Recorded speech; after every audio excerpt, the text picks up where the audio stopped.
வாழ்க்கைக்கான வார்த்தை என்ற இந்த வலை ஒளிபரப்பிற்கு உங்களை வரவேற்கிறோம். இது ஆதியாகமம் முதல் வெளிப்படுத்துதல் வரை முழு வேதாகமத்தையும் உள்ளடக்கிய ஒரு தினசரி தியானமாகும். நியாயாதிபதிகள் 9ஆம் அதிகாரத்தில் அபிமெலேக் என்கின்ற ஒரு மனிதனை குறித்து வாசிக்கின்றோம். இவன் யார் என்றால், நியாயாதிபதிகள் 8ஆம் அதிகாரம் 30ஆம் 31ஆம் வசனத்தில் கிதியோனின் மகன் என்று நாம் பார்க்கின்றோம். 8ஆம் அதிகாரம் 30ஆம் 31ஆம் வசனம் இப்படி சொல்லுகின்றது: கிதியோனுக்கு அநேகம் ஸ்திரீகள் இருந்தார்கள். அவனுடைய கர்ப்பப்பிறப்பான குமாரர் 70 பேர். 31ஆம் வசனத்தில் நாம் படிக்கின்றோம்: சீகேமிலிருந்து அவனுடைய மறுமனையாட்டியும் அவனுக்கு ஒரு குமாரனை பெற்றாள். அவனுக்கு அபிமெலேக் என்று பெயரிட்டான்.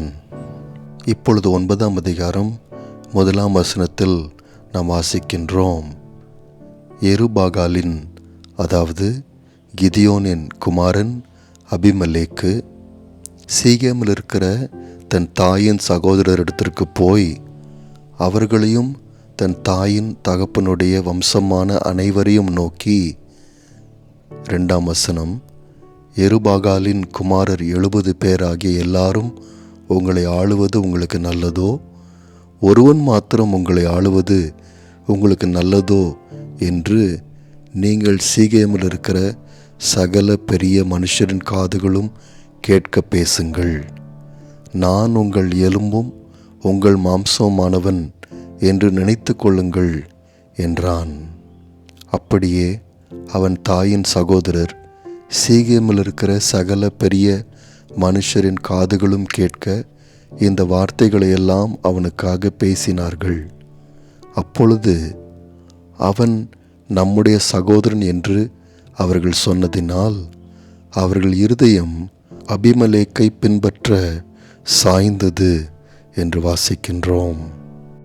இதற்கு பின்புதான் சற்றும் கற்பனை செய்து பார்க்க முடியாத மிக கொடூரமான ஒரு சம்பவம் நடைபெற்றது. 5ஆம் வசனத்தில் நாம் வாசிக்கின்றோம்: இந்த அபிமெலேக் ஓப்ராவில் இருக்கிற தன் தகப்பன் வீட்டிற்கு போய் எருபாகாலின், அதாவது கிதியோனின் குமாரராகிய தன் சகோதரர் 70 பேரையும் ஒரு கல்லின் மேல் கொலை செய்தான். நண்பர்களே, இப்படிதான் அக்காலங்களில் சிலர் ராஜாவானார்கள். அதாவது சிங்காசனத்திற்கு யாரெல்லாம் பொருத்தமாயிருப்பார்களோ அவர்களை எல்லாரையும் கொலை செய்துவிட்டு தங்களை தவிர வேறு யாரும் ராஜாவாக முடியாதபடிக்கு பார்த்து கொள்வார்கள். இதனால்தான் அபிமெலேக் தன்னுடைய தகப்பனுடைய 70 குமாரரையும் கொன்று போட்டு அவன் மாத்திரம் மீந்திருந்தான். இதனால் 6ஆம் வசனம் சொல்லுகின்றது: பின்பு சீகேமில் இருக்கிற சகல பெரிய மனுஷரும் மில்லோவின் குடும்பத்தனைவரும் கூடிக்கொண்டு போய் சீகேமில் இருக்கிற உயர்ந்த கர்வாலி மரத்தண்டையிலே அபிமெலேக்கை ராஜாவாக்கினார்கள் என்று பார்க்கின்றோம். ஆனால் அபிமெலேக்குக்கு தெரியாத ஒரு காரியம் ஒன்று இருந்தது. 5ஆம் வசனத்தின் 2வது பகுதியில் பார்க்கின்றோம்: எருபாகாலின், அதாவது கிதியோனின் இளைய குமாரனாகிய யோதாம். 5ஆம் வசனத்தின் 2வது பகுதியில் நாம் படிக்கின்றோம்: இந்த அபிமெலேக் கிதியோனின் 70 குமாரரை கொன்று போட்டபோது எருபாகாலின், அதாவது கிதியோனின் இளைய குமாரனாகிய யோதாம் மாத்திரம் தப்பி ஓடிப்போய்விட்டான் என்பது இந்த அபிமெலேக்குக்கு தெரியாமல் இருந்தது. இந்த யோதாம் இப்பொழுது திரும்ப வந்தான். 16ஆம் வசனத்தில் சீகே மக்களை பார்த்து அவர்களை கேள்வி கேட்கின்றதை நாம் பார்க்கின்றோம். 16ஆம் வசனம்: என் தகப்பன் உங்களுக்காக யுத்தம் பண்ணி தன் ஜீவனை எண்ணாமற் போய் உங்களை மீதியானர் கையினின்று ரட்சித்தார். நீங்களோ இன்று என் தகப்பனுடைய குடும்பத்துக்கு விரோதமாய் எழும்பி அவருடைய குமாரரான 70 பேரையும் ஒரே கல்லின் மேல் கொலை செய்து அவருடைய வேலைக்காரியின் மகனாகிய அபிமெலேக்கு உங்கள் சகோதரனானபடியினால் அவனை சீகேம் பட்டணத்தாருக்கு ராஜாவாக்கினீர்களே என்று கேள்வி கேட்டான். 20ஆம் வசனத்தில் நாம் வாசிக்கின்றோம், நீங்கள் செய்தது நியாயமில்லை என்றால் அபிமெலேக்கிலிருந்து அக்கினி புறப்பட்டு சீகேம் பட்டணத்தாரையும் மில்லோவின் குடும்பத்தாரையும் பட்சிக்கவும், சீகேம் பட்டணத்தாரிலும் மில்லோவின் குடும்பத்தாரிலும் இருந்து அக்கினி புறப்பட்டு அபிமெலேக்கை பட்சிக்கவும் கடவது என்று யோதாம் அவர்களை பார்த்து சொன்னான். பாருங்கள், 9ஆம் அதிகாரத்தில் சொல்லப்பட்டிருக்கும் சம்பவங்களின் சுருக்கம் என்னவென்றால், யோதாம் சொன்னது அப்படியே நிறைவேறினது என்பதுதான். 22ஆம் வசனத்தில் நாம் வாசிக்கின்றோம், அபிமெலேக்கு இஸ்ரவேலை 3 வருஷம் அரசாண்டான். ஆனால் 23ஆம் வசனத்தில் பார்க்கின்றோம், அபிமெலேக்குக்கும் சீகேமின் பெரிய மனுஷருக்கும் நடுவே பொல்லாப்பு உண்டாகும் ஆவியை தேவன் வரப்பண்ணினார். 24ஆம் வசனத்தில் எருபகாலின் 70 குமாரருக்கு செய்யப்பட்ட கொடுமை வந்து பலித்து அவர்களுடைய இரத்தப்பழி அவர்களை கொன்ற அவர்களுடைய சகோதரனாகிய அபிமெலேக்கின் மேலும் தன் சகோதரரை கொல்ல அவன் கைகளை திடப்படுத்தின சீகேம் மனுஷர் மேலும் சுமரும்படியாக சீகேமின் பெரிய மனுஷர் அபிமெலேக்குக்கு இரண்டகம் பண்ணினார்கள். 25ஆம் வசனத்திலிருந்து நாம் வாசிக்கும்போது, எப்படியாக அபிமெலேக்கை ராஜாவாக்கின அதே சீகேம் மக்கள் அவனுக்கு விரோதமாக திரும்பினார்கள் என்று பார்க்கின்றோம். காகால் என்கின்ற ஒரு புதிய தலைவரை அவர்கள் ஏற்படுத்தி கொண்டு அபிமெலேக்கை எதிர்த்தார்கள். ஆனால் இதை கேள்விப்பட்ட அபிமெலேக்கு அமைதியாயிருக்கவில்லை. சீகேம் மக்களுக்கு விரோதமாக அவன் எழும்பி வந்தான். 49ஆம் வசனத்தில் நாம் வாசிக்கின்றோம், இந்த அபிமெலேக் சீகேம் பட்டணத்தாரை சூழ்ந்து கொண்டு அவர்களில் புருஷரும் ஸ்திரீகளும் ஏறக்குறைய 1000 பேராகிய சீகேம் மக்களை அவன் எரித்து போட்டான் என்று பார்க்கின்றோம்.